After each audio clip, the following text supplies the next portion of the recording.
గురువుగారిని వినియోగించుకుని ప్రమోషన్లు తెచ్చుకోవటం, గురువు గారిని వినియోగించుకుని ఉద్యోగాలు వేయించుకోవటం, గురువు గారి ఇంట్లో తెగబడి తింటాం, ఇవన్నీ పిల్లికి సంబంధించినటువంటి తత్వములు జరుగుతూ ఉంటాయి.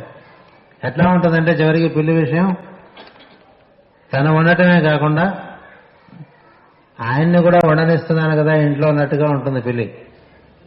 ఏది యజమాని ఇంట్లో తను ఉంటూ యజమానిని నేను ఇంట్లో ఉండనిస్తున్నాను అన్నట్లుగా. ఈ విషయం చెప్తే పొద్దున ఇంకో ఆయన ఇంకోటి చెప్పాడు. యజమాని కళ్ళు పోతే బాగుండు, మనం పాలు తాగచ్చు అనుకుంటుంది సార్ పిల్లిని. చూడండి ఎట్లా ఉంటాయి.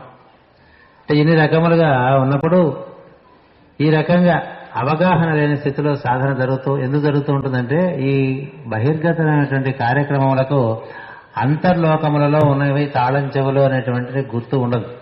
అది గుర్తు చేసినా ఇష్టము ఉండదు అంగీకరించడానికి. కష్టాలు పడుతున్నాను, చాలా కష్టాల్లో ఉన్నాను, నా కష్టాలకి ఎవరికి పట్టట్లేదు, నా కష్టం అంట. కష్టంలో ఉన్న వాళ్ళకి సాయం చేసినా కూడా చేశారన్నటువంటి అవగాహన ఉండదు. చేసిన సహాయాన్ని దుర్వినియోగం చేసుకుంటూ ఉంటారు. ఎంత ఇస్తే అంత దుర్వినియోగం జరుగుతుంది. దుర్వినియోగం జరిగేస్తున్న చోట గురువు ఆపేస్తాడు. ఆపేస్తే శిష్యుడు కోపం వస్తుంది. మనకి సామెత ఉంది, పెట్టనమ్మ ఎట్లాగో పెట్టలేదు, పెట్టే ముండకి ఏమైంది అని. అందుకని ఇవ్వని వారిని కొనియాడుతూ ఉంటారు, ఇచ్చిన వారిని తిట్టిపోస్తూ ఉంటారు. ఇవన్నీ కూడా వృషభ మార్గములకు సంబంధించినటువంటి అవగాహన లేక పెట్టిన చేతిని తిట్టేవాళ్ళు, పెట్టిన చేతిని అశ్రద్ధ చేసేవాళ్ళు, పెట్టిన చేతిని అగౌరవపరిచేట్టుగాను ఉంటారు. తర్వాత ఇంకా ఎట్లా ఉంటాయంటే వీళ్ళ యొక్క తత్వములు నోటికి హద్దు పద్దు రెండు ఉండవు. అంటే ఇది మాట్లాడవచ్చు ఇది మాట్లాడకూడదు అని ఉండదు. పద్దు అంటే అకౌంట్ ఉండదు. అరే ఇట్లా మాట్లాడామే అని అనిపించదుట. అకౌంట్ ఉన్నవాడు కనీసం అప్పుడప్పుడు తీసి చూసుకుంటూ ఉండొచ్చు. అనేసి వెళ్ళిపోతూ ఉంటారు. ఆ అనేసి వెళ్ళిపోవటంలో రకరకములైనటువంటి కర్మలను తమకై తాము తమ మీద తెచ్చి పెట్టుకుంటూ ఉంటారు. వాక్కునకు నియమము, జీవనమునకు నియమము రెండూ ఉండవు. క్రమబద్ధమైనటువంటి జీవితం అనేటువంటిది వాళ్ళకి ఏవగింపుగా ఉంటుంది. సృష్టి మనం చూసినట్లయితే సృష్టిలో అంతా కూడా ఒక క్రమమైనటువంటి పద్ధతిలో నడుస్తూ ఉంటుంది. ఏం నేర్చుకోవాలన్నా సృష్టి చూసి నేర్చుకోవాలి. ఎట్లా జీవించమంటామంటే నేనేం చేశానో చూడు, అట్లాగే నువ్వు చేయని చెప్పాడు. సృష్టి మనం చూసినట్లయితే సృష్టిలో ఒక పద్ధతి ఉన్నది. భూమి తన చుట్టూ తను తిరగటం, సూర్యుని చుట్టూ తిరగటం, ఈ తిరగటంలో తల ఆడించటం, ఇవన్నీ ఒక క్రమమైనటువంటి పద్ధతిలో చేస్తుంది. కాబట్టి మనకి పగలు, రాత్రి, పౌర్ణమి, అమావాస్య, ఋతువులు ఇవన్నీ సక్రమంగా వస్తున్నాయి. అలాగే వృక్షములు, అలాగే జంతువులు, అలాగే ఖనిజములు అన్నీ ఒక పద్ధతి ప్రకారము. ఉప్పు ఇన్ని కోట్ల సంవత్సరాల నుంచి ఉప్పుగానే ఉంటుంది. పంచదార ఇన్ని కోట్ల సంవత్సరాల నుంచి తీయగానే ఉంటుంది. ఆవు ఎప్పుడూ పాలు ఇస్తూనే ఉన్నది. గడ్డి తిన్నా పాలేస్తుంది, వాల్ పోస్టర్లు తిన్నా పాలే ఇస్తాం. గడ్డి పెట్టట్లేదు కాబట్టి వాల్ పోస్టర్ తింటున్నాను కాబట్టి నేను పాలు ఇవ్వను మీకు, ఇంకోటి ఏదో ఇస్తాను అని అనలేదు. ఆవు పాలే ఇస్తుంది కదా. మామిడి చెట్టు మామిడి పళ్ళే ఇస్తుంది, కొబ్బరి చెట్టు కొబ్బరికాయలే ఇస్తుంది, బంగారం మెరుస్తూనే ఉన్నది. ఇలా ఉన్నాయి. ఏవి క్రమము తప్పక పనిచేస్తున్నప్పుడు మానవుడు కూడా ఈ క్రమాన్ని నేర్చుకున్నప్పుడే సుఖపడటానికి అవకాశం ఉంటుంది తప్ప మరొక మార్గంలో సుఖపడటానికి అవకాశం లేదు. క్రమశిక్షణ అంటే ఏవగింపు ఉన్నటువంటి వారు ఆధ్యాత్మిక మార్గంలో ఏమాత్రమూ ముందుకు సాగటానికి అవకాశం ఉండదు. ఆ క్రమశిక్షణ మనకు నేర్పడానికే మాస్టర్ సివి గారు పొద్దున ఒక మేకు సాయంత్రం ఒక మేకు వేసి ఉంచారు. అంటే ఉదయం ప్రార్థన 6 గంటలకు, సాయంత్రం ప్రార్థన 6 గంటలకు. ఉదయం ప్రార్థన ఒక కంప్లైంట్తో చేస్తూ ఉంటాం. 6ంటికి పెట్టాడైనా 7:30 పెడితే బాగుండదు కదా. సాయంత్రం ప్రార్థన మరీ కంప్లైంట్, సినిమా కూడా అడ్డొచ్చేట్టుగా ఏమిటి ఈ ప్రేయర్. సినిమాకి వెళ్ళాలంటే అడ్డు, ఏదైనా ఫంక్షన్కి వెళ్ళాలంటే అడ్డు, షికారుకి వెళ్ళాలంటే అడ్డు, ఆడుకోవడానికి వెళ్ళాలంటే అడ్డు, అన్నిటికీ అడ్డుగా. నిన్ను చేయమని ఎవరు అడగలే, చేద్దామని నువ్వు అనుకున్నావు తప్ప. సివివి గారి ప్రేయర్ చేయండి అని ఎవరైనా మిమ్మల్ని నిర్బద్ధం చేసి ఉంటే చేయకండి. మీకై మీరు చేద్దాం అనుకుంటే చేయండి. 6 గంటలకే ప్రేయర్ చేయాలా అని పొద్దున ఓ ప్రశ్న ఒకటి వచ్చింది. అది సమయం లేక సమాధానం చెప్పడానికి వీలుపడలేదు. చెయ్యక్కర్లేదు, అది సమాధానం. 6 గంటలకే ప్రేయర్ చేయాలా అన్న ప్రశ్నకి సమాధానం ఏంటంటే చెయ్యనక్కర్లేదు. ఈ ప్రశ్న ఎటువంటిదంటే ఆకలి వేస్తే అన్నమే తినాలా అని. తినక్కర్లేదు. ఆకలి ఉంటే అన్నం తినాలి. ప్రేయర్ చేద్దాం అనిపిస్తే చెయ్యి. ఆకలి వేస్తే అన్నం తినట్టు.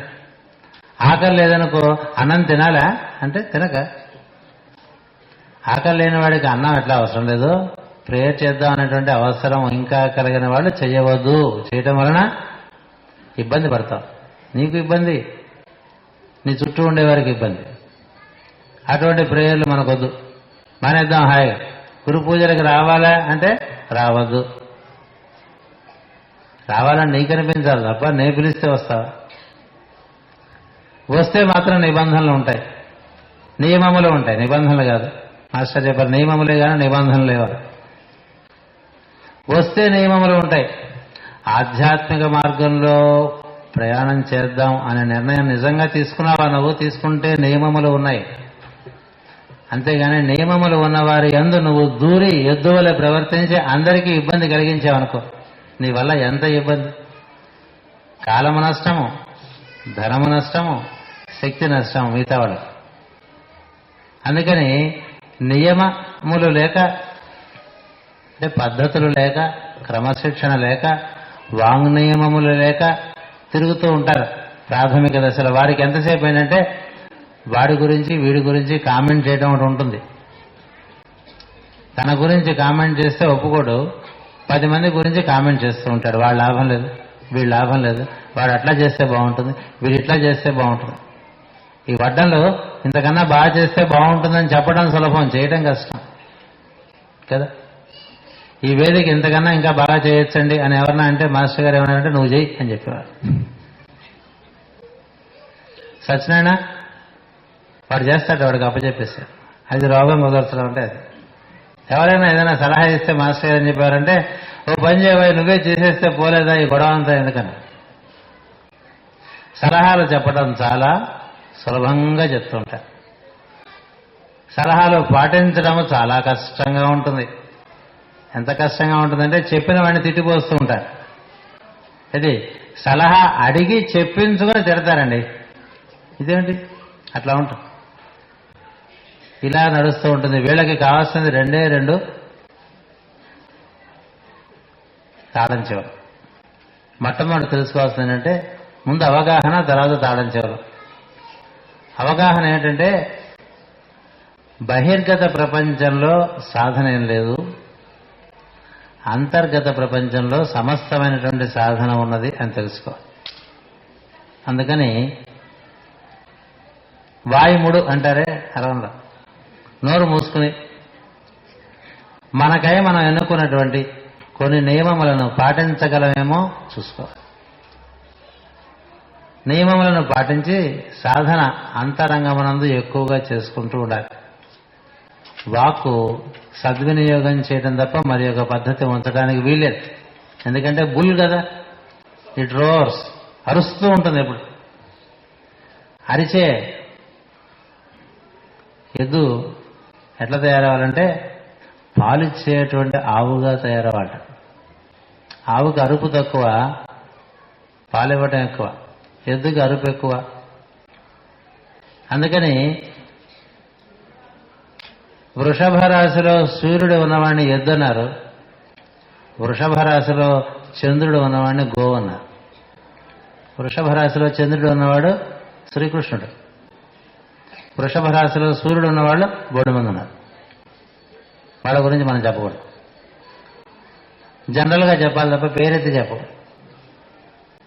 వృషభ మార్గం అని ఒకటి ఉంది, బండగా ముందుకు పోవటం. వైశాఖ పౌర్ణమి నాడు పుట్టి ఒక ఆయన అట్లా చేసుకొచ్చాడు. ఆయన ఈ రోజున భూమి అంతా పూజలు చేస్తాను. అంటే బండ మార్గం. అంటే వృషభమునందు చంద్రుడు ఉండటం ముఖ్యంగానే వృషభమునందు సూర్యుడు ఉంటే ఇట్లా ఉంటుంది పరిస్థితి. వాళ్ళకి వాక్కు నియమం లేకపోతే అదే గొంతు నుంచి గరగళం పుడుతూ ఉంటుంది. మనకి ఈ విశుద్ధి చక్రంలో అమృతము ఉన్నది, విషము ఉన్నది. దేన్ని కక్కుతాం అనేది మన సంస్కారం బట్టి ఉంటుంది. కొంతమంది మాట్లాడుతుంటే అమృతం వర్షిస్తూ ఉంటుంది, కొంతమంది మాట్లాడుతుంటే విషం కక్కుతున్నట్టు ఉంటుంది. విషాన్ని కక్కుతావా, అమృతాన్ని కురిపిస్తావా అనేటువంటిది నిర్ణయం చేసుకోవాలి. నిర్ణయం చేసుకుని ఈ రోజున మనం లేచి మళ్ళీ నిద్రపోయే లోపల మనం మాట్లాడిన మాట వల్ల ఎవరికైనా బాధ కలిగిందనుకోండి, ఆ రోజున నువ్వు కాటు వేసినట్టే వాడిని.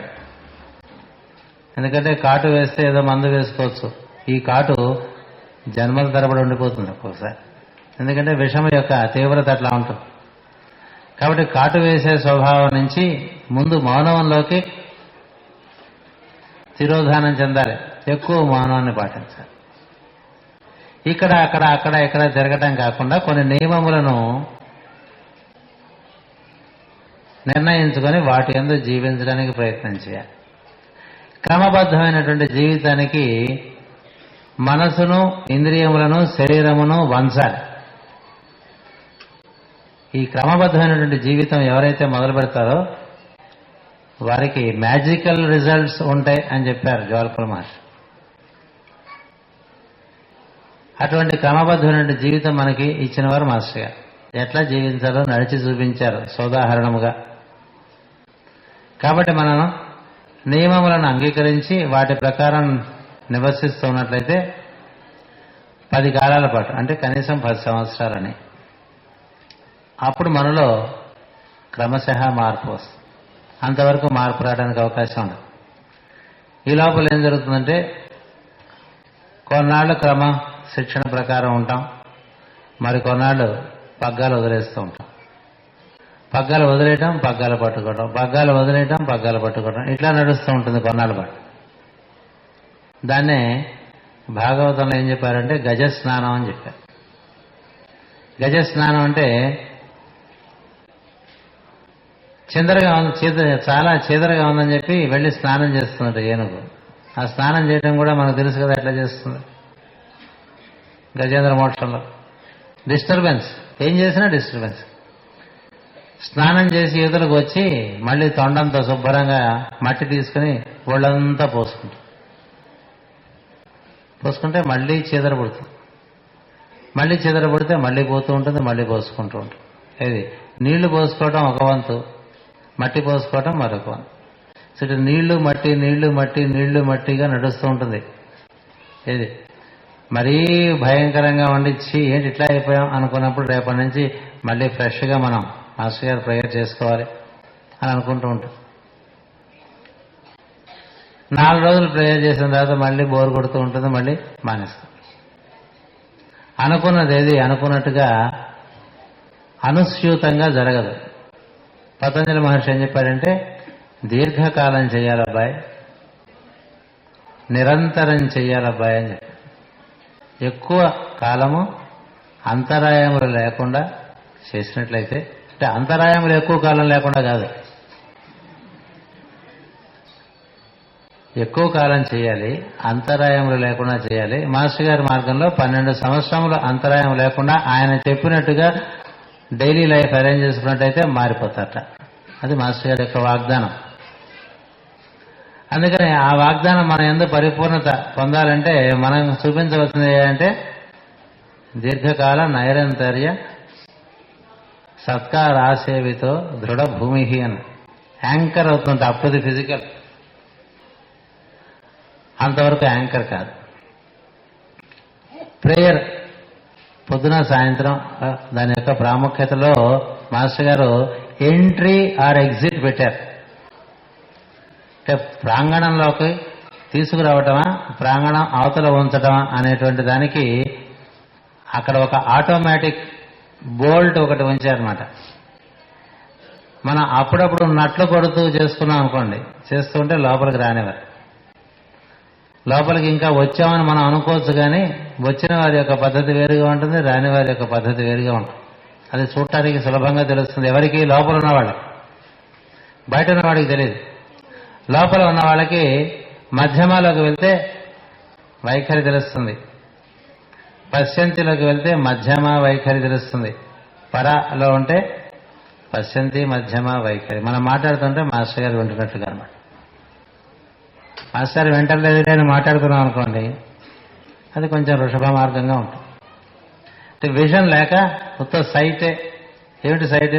ఎదురుగా ఉండేవాళ్ళు మాత్రమే గుర్తుండటం సైట్, వెనక కూడా ఉన్నారు అని గుర్తుండటం కొంచెం విజన్ అవుతుంది. అది ఒళ్ళు దగ్గర పెట్టుకుని మాట్లాడు, మేము ముగ్గురు వెనకాల నిలబడి ఉన్నామని. ఎవరు? CVV, MN and EK. మాట్లాడేది ప్రతి మేము కూడా వింటాం, మీరు కూడా. వాళ్ళు వెంటనే కాదని, వాళ్ళు మీరు వింటున్నట్టుగా చెప్పాలి కదా, అప్పుడు అది విజన్ అవుతుంది.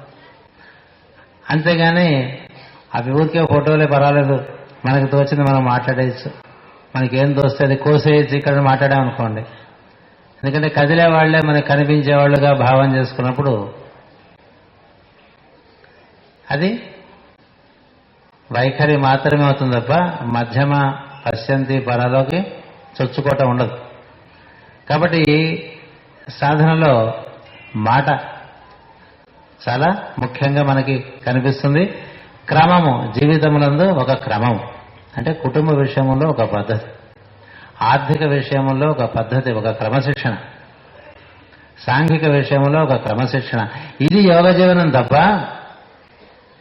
మాస్టర్ గారి పుస్తకాలు అమ్మేయటం, మాస్టర్ గారి పుస్తకాలు వచ్చేయటం, మాస్టర్ గారి గురించి మాట్లాడేయటం, మాస్టర్ గారి గురించి బిజీగా అటు ఇటు తిరిగేట, అది కాదు మాస్టర్ గారు ఇచ్చినటువంటి సాధన.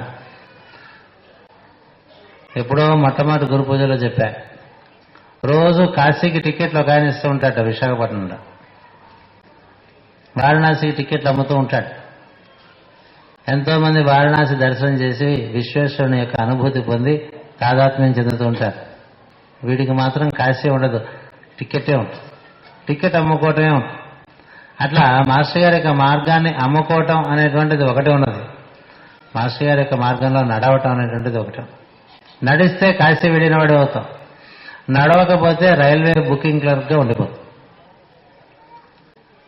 రైల్వే బుకింగ్ క్లర్క్ ఇండియాలో అన్ని చోట్లకి టికెట్లు ఇస్తాడు, ఏ చోటు గురించి ఆయనకేం తెలియదు. అట్లాగే మనం కూడా హిమాలయంలో ఉండేటువంటి పరమ గురువుల గురించి, నీలగిరిలో ఉండేటువంటి పరమ గురువుల గురించి, శంబళ గ్రామంలో ఉండేవాళ్ళ గురించి, కలాప గ్రామంలో ఉండేవారి గురించి, హిమాలయ ఉత్తర ధ్రువం దగ్గర ఉండేటువంటి వారి గురించి, దక్షిణ ధ్రువం దగ్గర ఉండేవారు, వీరందరి గురించి చెప్పగలగచ్చు. ఏమిటి ఉపయోగం? నీ జీవితం ఏమిటి? ఇన్ని చెప్పి ఓ 5 అంటే ఇస్తావా అన్నట్టుగా ఉంటుంది. వాడు అప్పారావు, ముళ్ళపూడి వెంకటరమణ అన్నీ చెప్పేసిన తర్వాత ఓ 5 ఉంటే ఇవ్వు అని అడిగినట్టుగా ఉంటుంది. ఏమిటి ఉపయోగం? యోగ జీవనము ఇంకా రుచించలేదు. యోగము గురించి ఇతరులకు చెప్పేటువంటి బహిరంగమైనటువంటి సాధనలో పూర్తిగా మునకలు వేస్తూ ఎడతెరిపి లేకుండా జీవించేస్తూ ఉంటారు. బిజీగా ఉంటారు చాలా. ఎందుకు బిజీగా ఉన్నట్టే? మాస్టర్ పని చేస్తున్నాను, టైం లేదు. మాస్టర్ పని చేస్తే టైం లేకపోతుంది. టైం ఎక్స్పాండ్ అన్నారు ఆయన. అసలు టైం లేకపోవడం అనేటువంటిది మన వాళ్ళ నోట్లో విన్నాంట అంటే ఎక్కడో బోల్తా కొట్టాడని అర్థం. ఎందుకంటే అన్నిటికీ టైం వస్తూ ఉంటుంది, పెద్దానికి టైం ఉంటుంది. Time expands it self to accommodate every duty. కొన్ని డ్యూటీలకు మాకు టైం లేదండి అన్న వాళ్ళు ఆధ్యాత్మిక సాధనకి, యోగ జీవనానికి అవకాశం ఏర్పరచుకున్న వాళ్ళు కాదు. ఇలా చేస్తున్నటువంటి వాళ్ళకి భృక్తము రహితము కాదు. ఎందుకు కాదంటే 2 పూట్ల ప్రేయర్ అనేటువంటి నియమంలోకి ఇంకా దిగబడలేదు కాబట్టి. భృక్తము రహితం ఎవరికి అవుతుందంటే, ఒక సుత్తి తీసుకుని ఒక చిజిల్ ఏమంటారో తెలుగులో, ఉలి, ఒక ఉలి తీసుకుని ఒక సుత్తి తీసుకుని తనను తనే చెక్కుకోవటానికి సిద్ధపడిన వాడికి మాత్రమే భృక్తము రహితం అవుతుంది. ఎవరో వచ్చి చెక్కి పెట్టరు. అంటే ఉలి తీసుకుని సుత్తితో మన బొమ్మని మనం తయారు చేసుకోవడం అంటే ఏంటంటే, సర్వాంగ సుందరమైనటువంటి బొమ్మగా మనం ఉంటే దాని చుట్టూ బోల్డ్ పేరుకుపోయినాయి. పేరుకుపోయి ఒక బండరాయిగా తయారన్నమాట. బండరాయిలో అందమైనటువంటి విగ్రహాన్ని చూసేటువంటి వాడు గురువు. అందుకనే జ్యోతి స్వరూపులు అంటాడు. నువ్వు జ్యోతి స్వరూపుడు అంటే నిజమే కావాల్సి అనుకుని నమ్మేస్తాం. అంటే జ్యోతి స్వరూపుడివే కానీ అవ్వాలి అంటారు తర్వాత. మాస్టర్ అంటూ ఉండేవారు, నీకు యోగాన్ని నేను ఇచ్చాను కానీ యోగి నువ్వు అవ్వాలోయ్ అనేవారు కదా. ఇచ్చినంత మాత్రాన అయిపోరు, ఇచ్చింది పుచ్చుకుని దాంతో పనిచేయాలి. ఆ విధంగా ఉలి చేత పెట్టుకుని సుత్తితో ఎక్కడెక్కడ ఏవేవి ఉన్నాయో అక్కర్లేనివి అవన్నీ తీసేసుకున్నాం అనుకోండి బండరాయిలో, మిగిలింది ఏమిటి? అందమైన బొమ్మే కదా. అందమైన బొమ్మ చుట్టూ అక్కర్లేనివి ఎట్లా పేరుకుని ఉన్నాయో సామాన్య ప్రాథమిక సాధకుని చుట్టూ అవసరము లేనటువంటివి బోల్డ్ ఉంటాయి, అత్యవసరం అని అతను అనుకునేవి. ఇవన్నీ లేకపోతే ఎట్లా అని అనుకుంటూ ఉంటాడు, కానీ అవన్నీ లేకపోతేనే అనేటువంటి తెలియదు. ఒళ్ళు విరుచుకోవటాలు అక్కర్లేదు. కౌశలముతో తనను తను ఉద్ధరించుకునేటువంటి మార్గంలో ప్రవర్తించడం అనేటువంటిది మొదలు పెట్టాలంటే నియమబద్ధమైనటువంటి జీవితాన్ని ప్రారంభించాలి. వాక్కును సద్వినియోగం చేయాలి. మాటలలో సమతూకం ఉండాలి. వాక్కు నుంచి సమతూకంగా మాట్లాడటం అనేది ఉండాలి. నాకు ఇష్టమైతే ఉన్నదానికన్నా ఎక్కువగా పొగిడేవాడు, ఇష్టం లేకపోతే ఉన్నదానికన్నా తక్కువగా చెప్తాడు. ఇప్పుడు రఘురామ్ కుమార్ గురించి నేను చెప్పాలనుకోండి, ఎదురుగా ఉన్నాడు కాబట్టి నాకు రఘురామ్ కుమార్ అంటే చాలా ఇష్టం. నిజంగానే ఇష్టం కాబట్టి అతనిలో లేనివి కూడా ఆపాదించి చెప్పడం అనేటువంటిది సహజంగా మనలో ఒక అలవాటు. అలా ఉండకూడదు సాధకుడు. అతనిలో సహజముగా ఉన్నవి కళ్యాణములైనటువంటివి చెప్పాలి. అది కూడా అతనికి చెప్పకూడదు. అతనికి చెప్పడంలో ఉపయోగం ఏంటి? అతనిలో లేని కళ్యాణ గుణములు అతనికి ఆపాదించి చెప్పామనుకోండి, అది సాధన మార్గంలో మనం వికల్పముల యందు జీవిస్తున్నట్టు. లేనిది ఉన్నట్టుగా చెప్తున్నావు కదా. లేని మంచి విషయం ఉన్నట్టుగా ఆపాదించి మనం మన గురువుల గురించి చాలా పోసేస్తూ ఉంటాం. మనం వీఆర్ ఓన్లీ మిస్రిప్రజెంటింగ్ దెమ్ దాన్ ప్రెజెంటింగ్ దెమ్.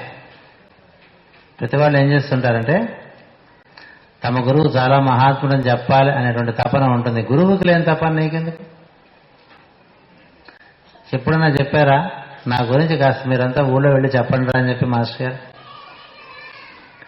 మీ కర్తవ్యమైనది మీరు నిలబడి ఉండండి రా అని చెప్తే మనం ఏం చేస్తూ ఉంటామంటే అది చేయకుండా మిగతా పనులన్నీ చేస్తూ ఉంటాం. అందులో భాగంగా మాస్టర్ గారు చేయని మహత్యములు చేసినట్టుగా చెప్పటం అనేది చేయటం వల్ల అపచారం చేసిన వాళ్ళం అవుతాం.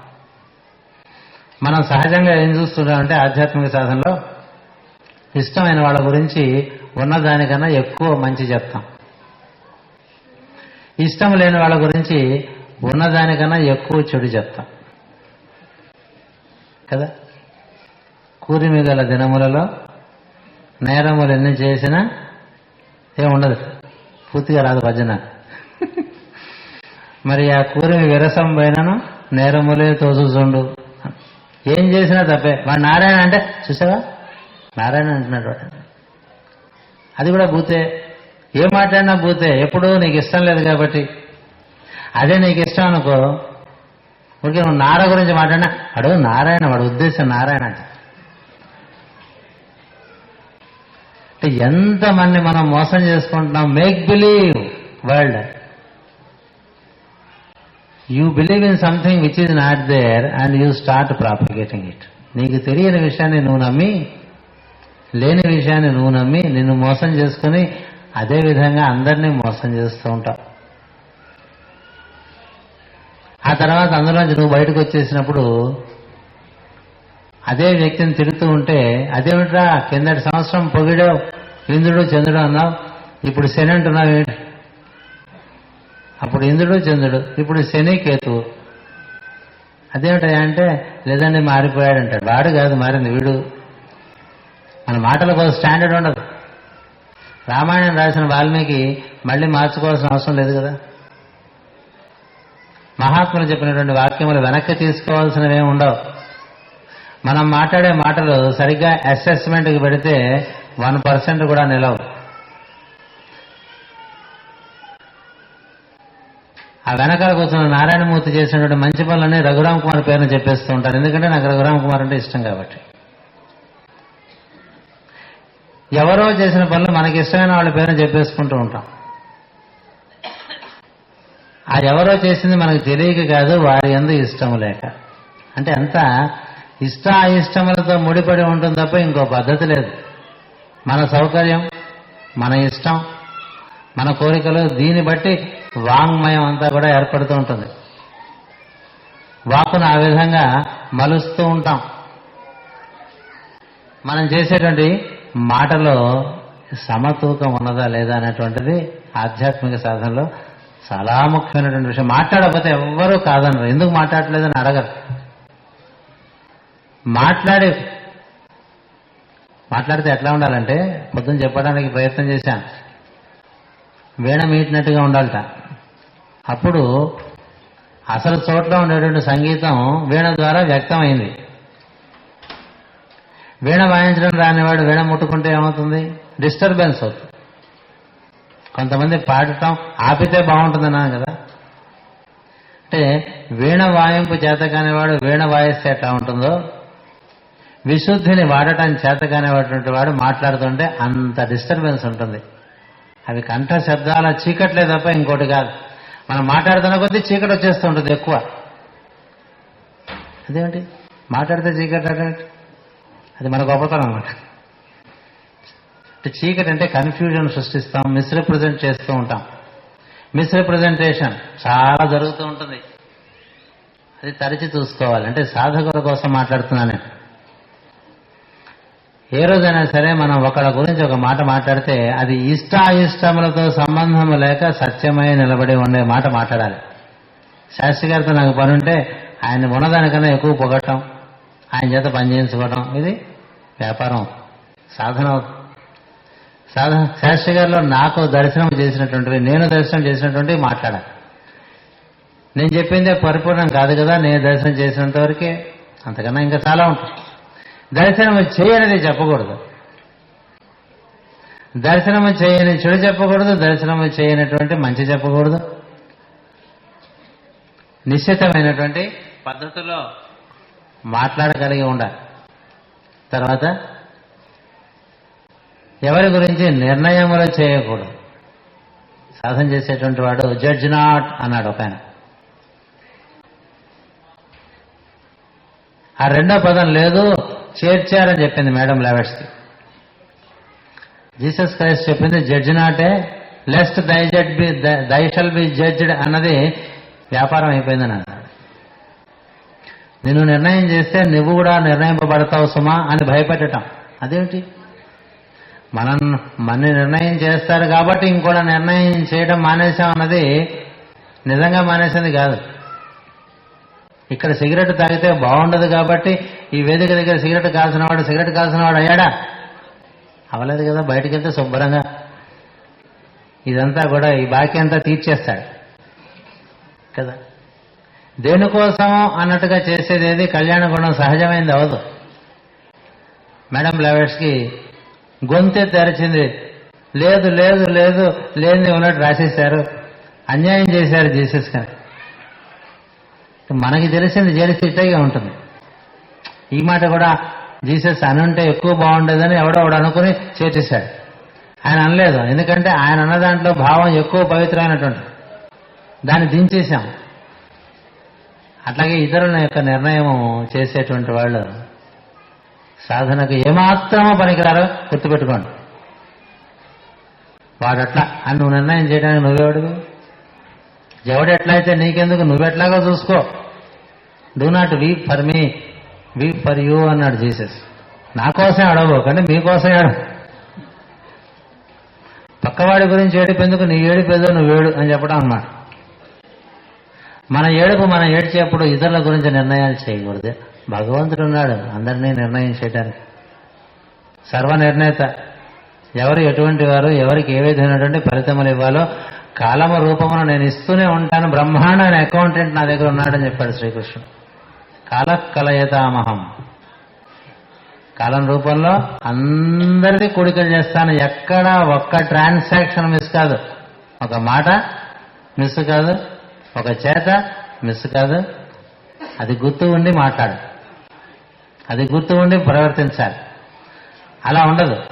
అలా ఉండక జడ్జి చేసేస్తూ ఉంటాం.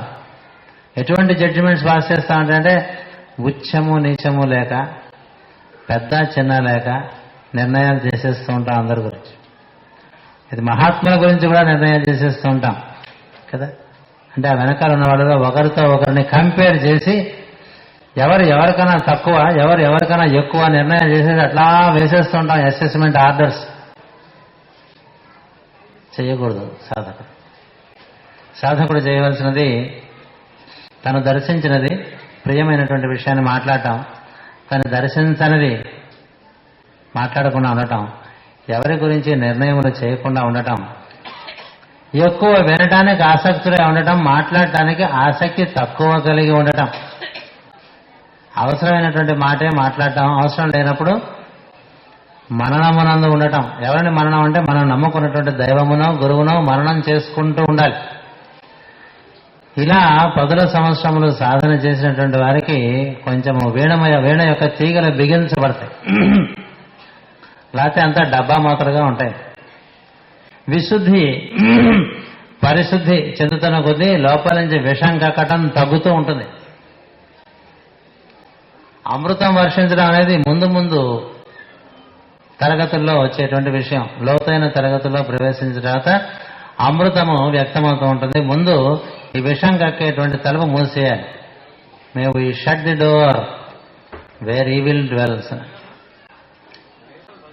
మనలో ఉండేటువంటి చెడుకి తలుపు వేసేయమన్నారు తప్ప పోతుంది అనుకోబోక మెసేజ్ చెప్తూ ఉండేవారు. ప్యాడ్లో పెట్టినటువంటి విత్తనాలు లాగా ఉంటాయి, ఎప్పుడు మొలకేస్తే మళ్ళీ మొలుస్తూ ఉంటాయి. దానికి జ్వాలకులు గారు ఏం చెప్పారంటే may we shut the door where evil dwells. Evil ఎక్కడ ఉంటుందంటే విశుద్ధిలోనే ఉంటుంది. అందుకనే ఒక పక్క గరగడం ఉంటుంది, మరొక పక్క అమృతం ఉంటుంది.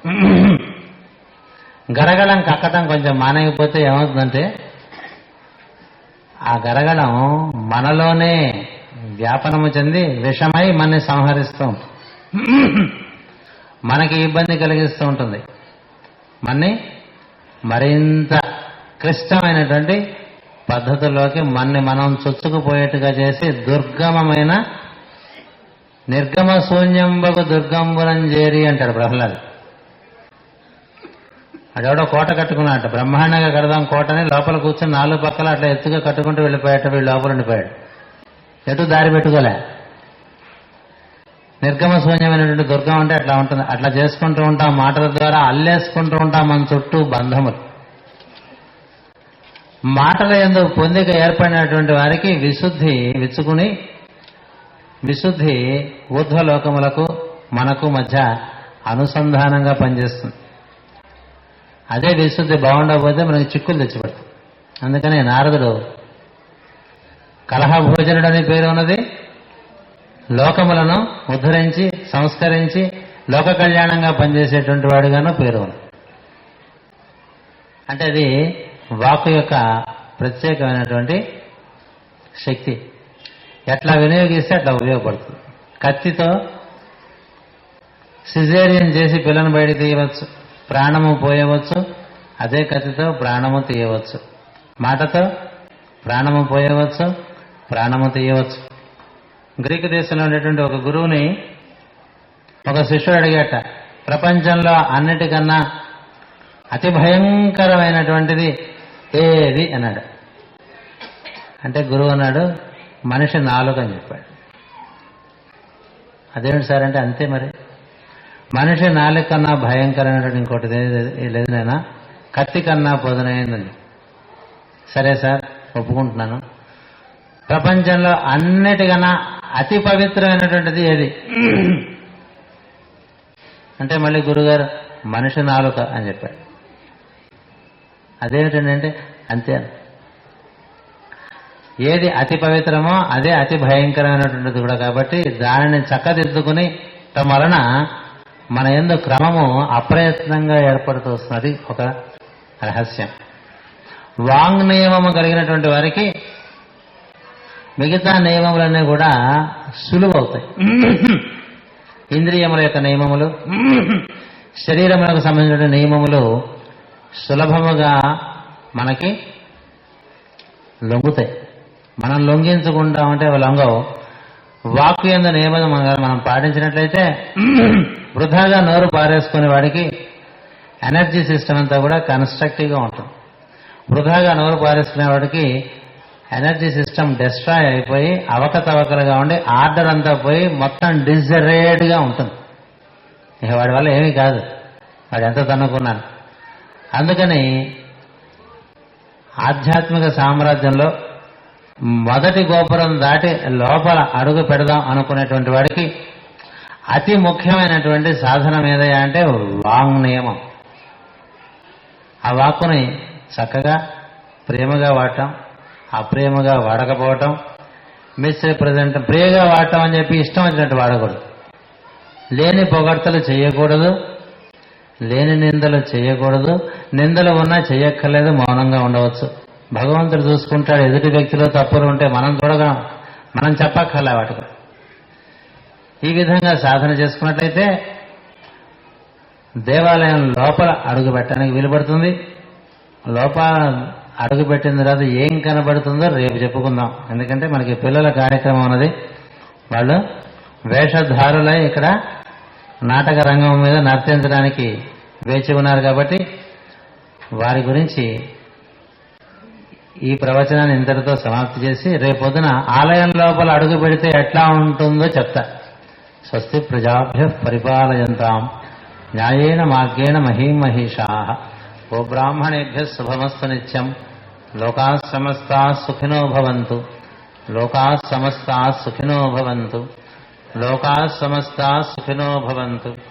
ఓం శాంతి శాంతి శాంతి.